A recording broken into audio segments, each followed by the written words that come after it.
Jóvenes, tengan ustedes muy buenos días. El día de hoy vamos a tratar un tema muy importante, el último elemento del proceso administrativo, que es el control. Tenemos que tener en cuenta también que para el desarrollo de este tema vamos a tener que ver lo que es concepto, importancia, principios, enfoque, instrumentos para realizar el control y tipos de control. ¿Cuál va a ser el objetivo del tema, ¿no? Describir el control como elemento del proceso administrativo para establecer un cuadro comparativo de los tipos de control. Bien, ustedes observan acá en la diapositiva, estamos viendo pues el proceso administrativo, ¿no? Entonces, nosotros vamos a tener que ver el último elemento, que es el control, ¿no? Ya hemos tratado lo que es pues la planificación, que respondió al interrogante qué se va a hacer, qué se quiere hacer, la organización, cómo se va a hacer, con qué se va a hacerse, la dirección, quién guiará, ¿no? Quién va a orientar para lograr los objetivos, ¿no? Y el control, que tiene que ver pues con los estándares para medir el desempeño y corregir así las desviaciones si es que hubiere, ¿no? Bien, vamos a ver qué es el control. El control pues es una función administrativa que consiste pues en medir y corregir el desempeño individual y organizacional para asegurar que los hechos se ajustan a los planes y objetivos de las empresas, ¿no? Acá tenemos conceptos del control por diferentes autores, Fayol, Stoner, Bocelli, ¿no? Donde nos dice que Fayol, el control para Fayol consiste en verificar en si todo se realiza conforme el programa adoptado, a las órdenes y a los principios administrativos. Tiene la finalidad de señalar y no los errores a fin de que se pueda reparar y evitar su repetición. Eso nos dice Fayol. Y esto nos dice pues, que es el proceso administrativo que permite garantizar que las actividades reales se ajustan a las actividades proyectadas. ¿Y qué nos dice Bocelli? Bocelli nos dice ese proceso de medir, ¿no?, los actuales resultados en relación con los planes diagnosticados de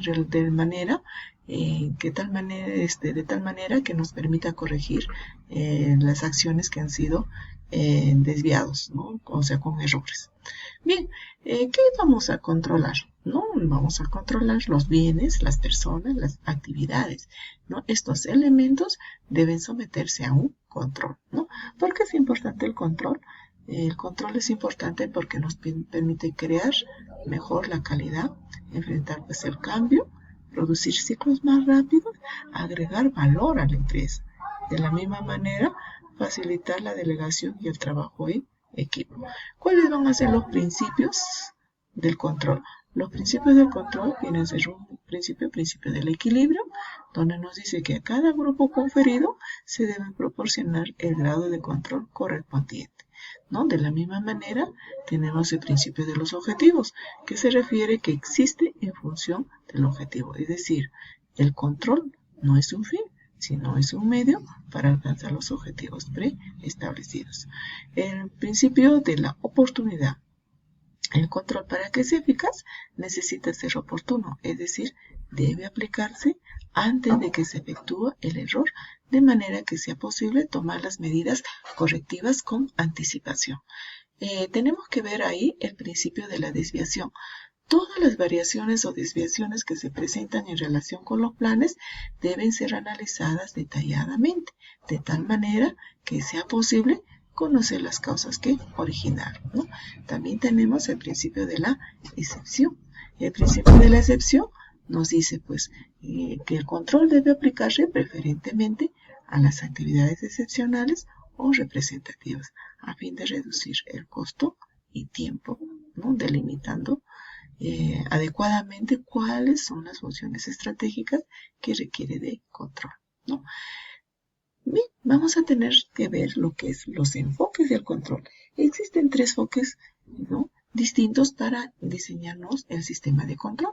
Tenemos el enfoque de control de mercado, que está relacionado preferentemente al cliente, ¿no?, de tal manera que nos permita establecer las normas, ¿no?, para determinar un sistema de control adecuado, ¿no?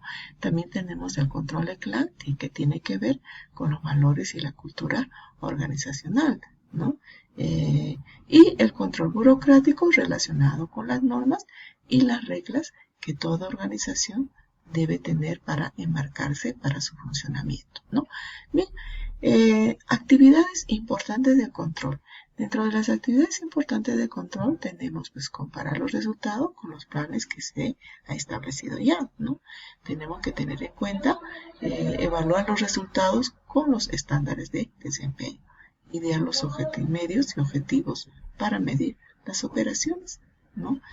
Sugerir las acciones correctivas cuando sean necesarios, informar a los miembros responsables, ¿no?, de las interpretaciones, ¿no?, cuando se hace un control, ajustar el control a la luz de los resultados de control. Bien, vamos rápidamente a ver las condiciones para el control, ¿no? Tenemos que tener en cuenta que existen condiciones para establecer el control.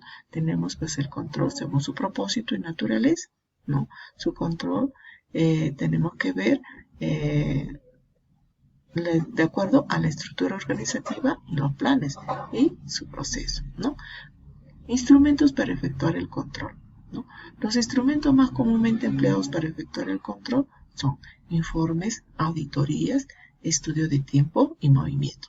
Vamos a ver qué viene a ser una auditoría, ¿no? Una auditoría pues viene a definirse como un proceso sistemático para obtener y evaluar de manera objetiva las evidencias relacionadas con los informes sobre actividades económicas y otros acontecimientos. ¿Cuál es el fin?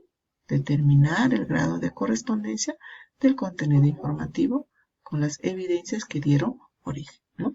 Bien, ¿y qué viene a ser un informe? Un informe pues es un documento oficial mediante el cual una o más personas dan a conocer a la autoridad superior sobre un hecho o actividad realizada. Y cuando vamos a ver los estudios de tiempo y movimiento, tenemos que ver pues que el estudio de tiempo y movimiento viene a ser pues un estudio que nos permite pues medir o estudiar de cómo se ha realizado una tarea o cómo se desempeña una tarea, ¿no? Se debe observar, registrar, medir, evaluar y decidir pues qué método es finalmente el mejor sistema de trabajo. Entonces, estos son los instrumentos para efectuar pues el control, ¿no? Vamos a tener que ver los tipos de control. Tenemos un control preliminar, como su mismo nombre dice, el control preliminar se realiza pues antes de realizar alguna acción. Su función es garantizar que el proyecto se lleve a cabo sin correr ningún tipo de riesgo, ¿no? Y el control concurrente, como su mismo nombre nos dice, este control se lleva a cabo durante el proceso, ¿no? Su función es garantizar que todo se realiza de manera óptima, supervisando las distintas etapas y asegurándose, nos dice, ¿no?, de que no se comprometa la calidad y seguridad. También tenemos la retroalimentación. Este tipo de control se lleva a cabo una vez finalizado ya el proceso o la acción. O sea, tú terminas pues toda la acción, entonces ahí es donde aplicas este tipo de control. Bien, jóvenes, esto ha sido el tema del día de hoy. Muchísimas gracias por su atención.